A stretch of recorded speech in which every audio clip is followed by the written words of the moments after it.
और ए नबी सल्लल्लाहु अलैहि वसल्लम, लोग तुमसे पहाड़ों के बारे में दरियाफ्त करते हैं। कह दो कि मेरा रब उनको राख बनाकर बखेर देगा, फिर जमीन को हमवार मैदान कर छोड़ेगा जिसमें तुम कोई नशेबो फराज न देखोगे। उस रोज लोग पुकारने वाले के पीछे चलेंगे और उसकी पैरवी से इनहिराफ न कर सकेंगे, और रहमान के सामने आवाजें पस्त हो जाएंगी, तो तुम एक हल्की आवाज के सिवा कोई आवाज न सुनोगे।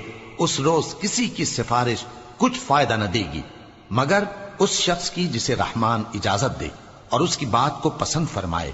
जो कुछ उनके आगे है और जो कुछ उनके पीछे है वो उसको जानता है, और वो अपने इल्म से अल्लाह के इल्म का इहाता नहीं कर सकती। और उस जिंदा व कायम के रूबरू मुंह लटक जाएंगे, और जिसने जुल्म का बोझ उठाया वो नामुराद रहा।